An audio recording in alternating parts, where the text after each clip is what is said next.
E aí, salve, salve, povo de Deus, a paz de Cristo para todos. Eduardo José, aqui do canal O que eu aprendi, para mais uma reflexão bíblica. E antes de nós começarmos aqui essa reflexão, eu quero pedir a você para que se inscreva no canal e ative o sininho, compartilhe esse vídeo para que possa me dar força aqui para continuar o meu trabalho, né? Fazendo isso você vai estar me abençoando, né? Eu estou te abençoando com a reflexão da palavra de Deus e você me abençoa aí, né? Com a sua ajuda, clicando aí em inscrever, né? Compartilhando esse vídeo para que possa dar força aqui para o canal. Beleza?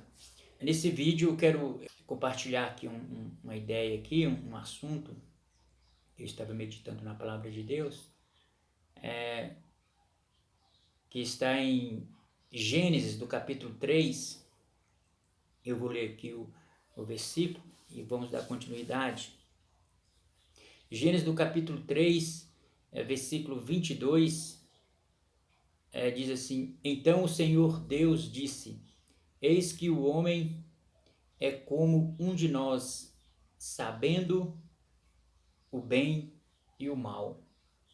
Então eu quero compartilhar aqui sobre essa questão do homem após comer do fruto da árvore, da ciência, do conhecimento do bem e do mal, ele ter se tornado, como o próprio Deus disse, um de nós. O que significa um de nós? Né? Eu entendo que um de nós, Deus está se referindo a ele na sua coexistência, né? Porque Deus ele coexiste em três pessoas. Nós os cristãos cremos que Deus é um só, mas que coexiste em três pessoas, ou seja, Pai, Filho e Espírito Santo. É a doutrina que nós os cristãos chamamos de doutrina da Trindade. A doutrina da Trindade ensina que Deus é um único Deus que coexiste, né, em três pessoas. O Pai é Deus, o Filho é Deus, o Espírito Santo é Deus, não sendo três deuses, porque a Bíblia diz que só há um Deus, né? Mas sendo um único Deus que coexiste nessas três pessoas. Então Deus ele usa aqui o plural para se referir a ele como nós, Pai, o Filho e o Espírito Santo. Então ele diz que o homem, após comer do fruto da ciência, do conhecimento, ele se tornou como um de nós, ou seja, ele se tornou, né, até certo ponto, como Deus, não é? Então eu quero compartilhar aqui esse assunto bastante interessante sobre essa questão do conhecimento, porque ao comer do fruto, o homem adquiriu conhecimento, né? E se tornou, até certo ponto, como Deus, né? Isso é fato porque Deus se refere a Moisés, né? Dizendo: Eis que te tenho posto por Deus sobre Faraó, e Arão será o seu profeta, né? No Salmo 82, versículo 6, está escrito: Eu disse, sois deuses, e todos vós filhos do Altíssimo. Né? O próprio Jesus, em João 10, 34, ele disse, respondeu-lhe Jesus: Não está escrito na vossa lei, eu disse, sois deuses? Né? Jesus, ele ele afirmou isso aqui porque quando ele declarava que ele era filho de Deus, né, se igualando a Deus, os fariseus e os doutores da lei se escandalizavam. Aí Jesus falou assim: olha, na vossa lei está escrito que vocês são deuses, está escrito que vocês são deuses. E isso é natural para vocês. Agora, quando eu digo que eu sou filho de Deus, vocês se escandalizam, né? Então veja bem, Quando o Satanás ele aparece a Adão e Eva, primeiramente a Eva, né? Ele afirma que se a mulher comesse da árvore do jardim, que eles iriam adquirir conhecimento e sabedoria. E isso era uma verdade, porque ao comer do fruto, realmente eles adquiriram sabedoria e conhecimento. E fato é esse que Deus afirmou, esse que o homem se tornou como um de nós. Né? Então, o que a árvore do conhecimento, da ciência, do bem e do mal, trouxe ao homem quando o homem comeu? Quando o homem comeu da árvore da ciência, fruto da árvore da ciência, trouxe o que? Destituição, né, do homem da glória de Deus, além de toda essa escolha errada do homem ter trazido a maldição para o homem e para a terra, mas, por outro lado, né, o fruto trouxe o quê? Trouxe conhecimento ao homem. Conhecimento. O homem, olha que interessante, quando Satanás pecou, nós sabemos que o primeiro pecado começou no coração de Satanás. Quando Satanás pecou, antes ele era Lúcifer, um anjo de luz, então quando ele pecou, ele não se tornou igual a Deus. Pelo contrário, ele caiu da graça e caiu da sua estrutura. Ele era um anjo de luz, perfeito em formosura, e se tornou o quê? Se tornou uma aberração, se tornou um Satanás, né? Com o homem foi diferente. Quando o homem pecou, o pecado não transformou o homem num Satanás. O pecado não transformou o homem numa aberração. Pelo contrário, né? Quando o homem pecou, o seu ato de comer do fruto da árvore do conhecimento, fruto da árvore, transformou o homem em pequenos deuses. O próprio Deus fala, eis que o homem se tornou como um de nós. Né? Conhecedor do bem e do mal. Se por um lado a árvore trouxe destituição, separação da comunhão, né, com Deus, trouxe maldição para o homem, maldição para a terra, por outro lado, a árvore trouxe para o homem conhecimento e sabedoria. E isso foi uma coisa boa? Eu acredito que sim. Não é verdade?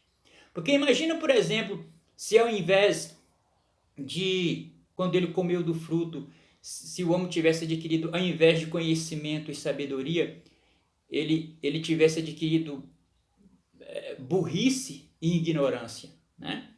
Se ao invés de conhecimento e sabedoria, o fruto da árvore produzisse burrice e ignorância, se ao invés de ser uma árvore de conhecimento e de sabedoria fosse uma árvore de ignorância e de burrice, o homem estaria perdido eternamente. Porque olha só, o homem, quando ele comeu do fruto, ele passou a ser destituído da glória de Deus. Foi expulso, né, da glória de Deus. Não tinha mais o auxílio, a presença e a ajuda de Deus. E foi lançado numa terra que agora foi amaldiçoada, né? Tinha que se virar. E imagina, né, além de ser destituído numa terra amaldiçoada e ainda burro, né, sem ofensa, né, ao animal, porque diga-se de passagem, o burro é um animal inteligente, né? Mas o que seria do homem ignorante, né, sem nenhum conhecimento, totalmente desprovido do saber, no mundo mergulhado em trevas? O homem não duraria com certeza uma geração, a sua espécie seria extinta da face da terra, com certeza, porque a partir do momento que o homem foi lançado fora da presença de Deus e a terra amaldiçoada, Deus disse, maldita será a terra por sua causa. A partir de então, amigo, os problemas iriam surgir, e muitos problemas, né? Daí então, né, a importância do conhecimento e da sabedoria, né? que a árvore proporcionou ao homem. Porque foi através do conhecimento e dessa sabedoria, porque até nisso aí eu vejo, até nisso aí não, em todas as atitudes de Deus, a gente percebe, a gente vê, a gente nota a graça, né, a misericórdia de Deus, né? Porque Deus perfeitamente sabia qual seria a escolha do homem com relação à árvore, né, do conhecimento. Deus sabia que o homem ia escolher comer do fruto, né? E Deus também sabia que o homem estaria eternamente perdido nesse mundo mergulhado em trevas. Então Deus permitiu, na sua graça, na sua bondade, que o homem, né, ao comer do fruto, ele fosse dotado de conhecimento e de sabedoria, e para que ele não se perdesse, não ficasse totalmente só e desprovido de ajuda para enfrentar as dificuldades que viria dali para frente, né? Então foi graças a esse conhecimento, foi graças a essa sabedoria que possibilitou, né, a existência do homem, a sobrevivência do homem, e fez com que o homem chegasse até o momento presente, né? Eu estou falando aqui com você, você está me ouvindo, né? Graças a quê? Graças a esse conhecimento, a esse entendimento que o homem, infelizmente, né, ao comer do fruto, ao desobedecer a Deus, ele adquiriu da árvore do conhecimento, da sabedoria, do bem e do mal. Porque a árvore não era uma árvore ruim, a árvore era uma árvore boa, né? O Satanás, ele falou assim, Deus sabe que a árvore é uma árvore boa para dar conhecimento e dar inteligência. E realmente a árvore, ela tinha esse poder de dar conhecimento e dar inteligência ao homem. E isso foi de suma importância para o homem, porque quando Adão, né, o representante do homem, quando ele começa os primeiros dias, os primeiros meses, né, ali na terra agora amaldiçoada pelo pecado, ele vê os problemas começarem a surgir. Deus havia dito para ele, olha, do suor do teu rosto comerás o teu pão, né? Então imagina ali o homem tendo que lavrar a terra, né? Tendo que plantar e tendo que produzir o alimento para comer. Imagina que dificuldade que era, né? Sem nenhum instrumento, sem nenhuma ferramenta, né? Então daí o homem pensou em soluções e começou então a ter ideias, né? A fabricar ferramentas, a fabricar instrumento para que pudesse auxiliá-lo no seu trabalho, né? Com a terra, né? E daí surgiram as primeiras ferramentas, né? Os primeiros instrumentos que auxiliassem o homem a lidar com a terra, né? Eram ferramentas meio rudimentares, sim, né? Ferramentas feitas de pedra, enfim, mas que foi evoluindo, né, com o tempo. Imagina, por exemplo, o homem tendo que comer, né, o seu alimento cru, né, ou enfrentando ali o frio durante a noite, ou a escuridão durante a noite, né? Então, para resolver e para solucionar esses problemas, o que o homem descobriu? O fogo. O fogo foi uma das descobertas mais interessantes e importantes para a sobrevivência humana, porque com o fogo, né, o homem passou a cozer o seu alimento, não é verdade? Ele passou a resolver a questão do frio à noite, né? Fazia muito frio, tinha noites que a temperatura caía. Tinha a questão também da escuridão. Com o fogo ele resolveu isso, porque passou a iluminar, né, as suas cavernas, né, as suas tendas, enfim, o local onde eles habitavam. Então, com a descoberta do fogo, muitos problemas foram solucionados, né? A vida se tornou mais fácil, porque imagina você você vai, né, o homem vai lá, mata uma caça, né, tira ali o alimento, a carne. Imagina você ter que comer uma carne crua, né? Mas ali ao descobrir o fogo, ele pôde assar a carne. E tempos depois ele descobriu o sal, né? Porque pensa numa descoberta interessante que é o sal. O sal é um ingrediente básico, né? Que quase ninguém dá tanta atenção para ele, mas é algo essencial, né? Para os alimentos, né? Uma pitada de sal resolve a questão, né? E o homem vai lá, pega, caça a carne, uma pitadinha de sal, né? Que foi mais uma descoberta do homem, graças à sua inteligência e o seu conhecimento, não é verdade? E ali, com o fogo que havia descoberto, assa a sua carne, assa o seu alimento ali, estava resolvida essa questão, não é verdade? Daí a pouco o homem estava lá pensando para poder resolver situações como, por exemplo, meios de transportes, meios de se locomover com mais rapidez, né? Meios para poder transportar as suas mercadorias, né? As suas cargas, enfim. E daí, pensando em como encontrar solução, e aí, o que ele descobre, o que ele inventa? Ele inventa a roda. E a roda é uma das invenções mais espetaculares da humanidade. Você sabia que todas as outras criações do homem, todas as outras invenções do homem, têm como peça fundamental e essencial a roda? Pensa, por exemplo, um avião, né? Um avião ele se move basicamente como tendo a sua peça fundamental, né, a ideia da roda. Né? O que é a roda?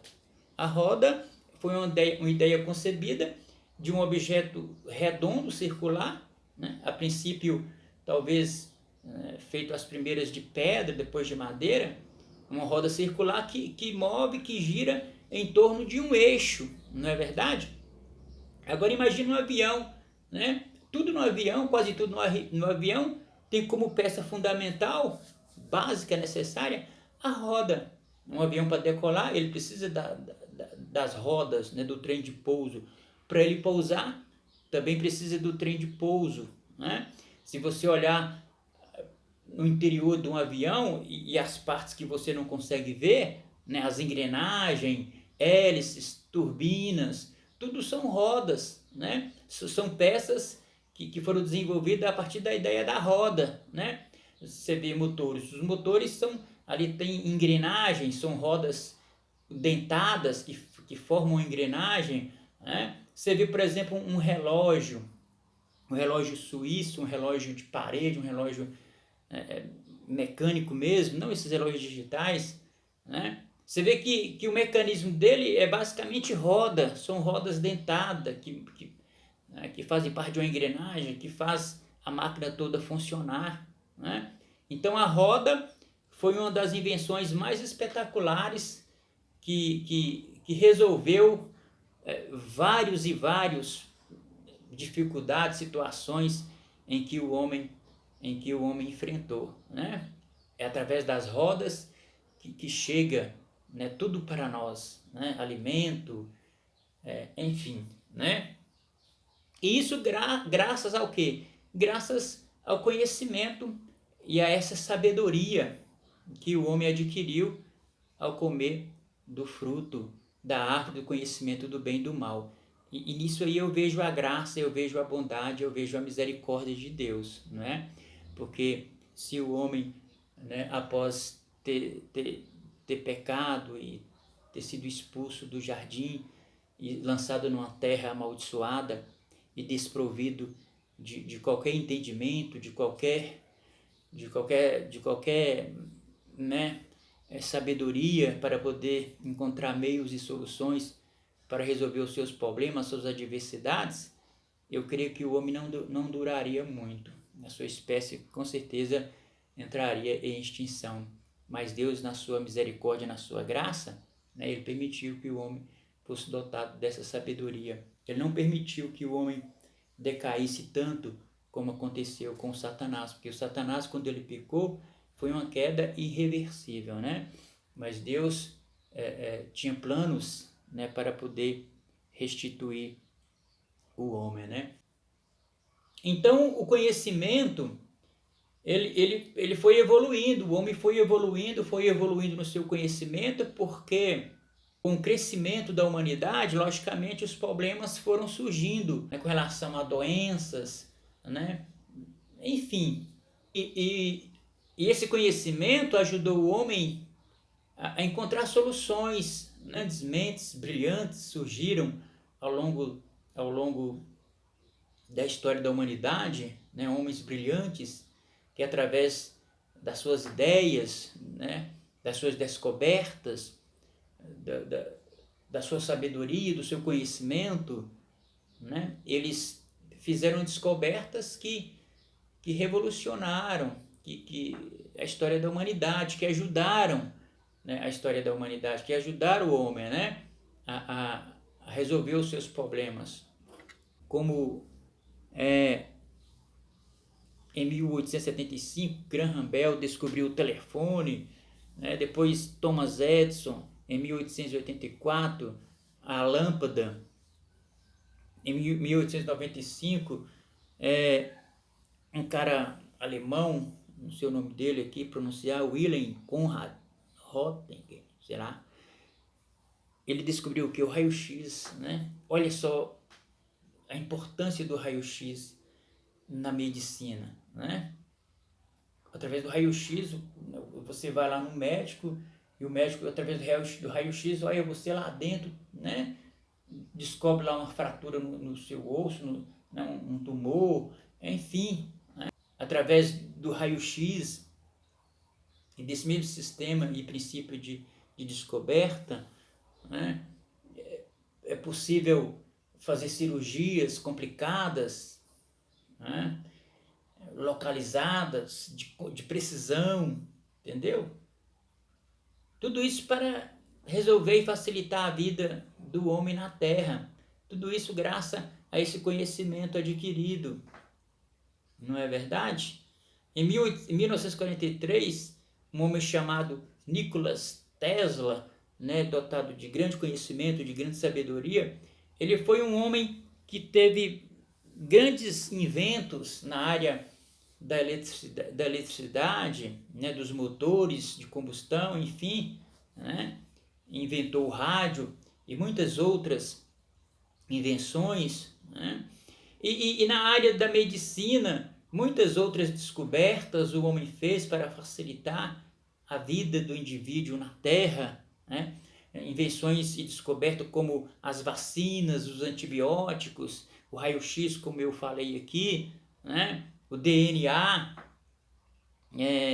a robótica, né, que é uma tecnologia, né, que permite fazer, como eu disse, cirurgias de precisão, né, localizada, né, interna, dentro do corpo do indivíduo, localizar lá com precisão o local a ser feita a correção ali, a remover ali o que precisa ser removido, né? Então, tudo isso são descobertas, são invenções que o homem trouxe, né, para solucionar os problemas da vida, tendo como base, né, essa sabedoria, esse conhecimento que o homem adquiriu ao comer ali do fruto da ciência do bem e do mal. Ou seja, Deus nunca deixa o homem desprovido, né? Deus nunca deixa o homem sozinho, né? Deus é amor e ama o ser humano, né? Então permitiu que o homem, ao comer do fruto, ao fazer a sua escolha, né, ele não fosse rebaixado a uma condição de aberração, mas ele adquiriu, pelo contrário, ele adquiriu sabedoria e conhecimento, tornando-se como um de nós, como o próprio Deus disse. E na verdade, se você pegar a história aí, mais recente, você vai ver aí que existem homens dotados de sabedoria, meu amigo, né? Homens no ramo da medicina, né? Que troca ali aquele coração por um outro coração. Às vezes o coração dele não está funcionando mais, aí aqueles homens sábios ali faz uma cirurgia, remove aquele coração que não está funcionando mais e coloca um coração ali bom, né, compatível, que permite que aquele cidadão viva mais alguns anos, né?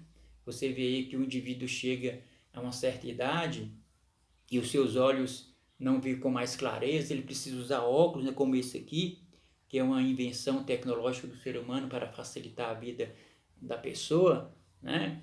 Mas aí o homem chega a uma certa idade que não consegue enxergar mais ou dificulta a sua visão, né? Aí vai lá na medicina e os homens da ciência, da medicina, fazem ali uma cirurgia, né? Imagina um camarada, por exemplo, que tem, como por exemplo, cataratas nos olhos, né? O que é cataratas? Cataratas é um princípio. Imagina, por exemplo, você está no seu carro dirigindo, aí começa a chover e aí a água da chuva começa a embaçar ali o para-brisa do seu carro e dificulta a sua visão. Então esse é o princípio de cataratas, né? É o embaçamento, por isso chama de cataratas.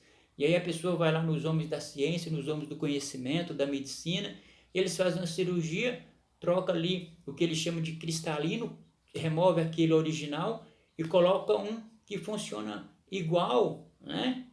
Ou até melhor. Por isso que os homens são chamados de deuses, vós sois deuses, né?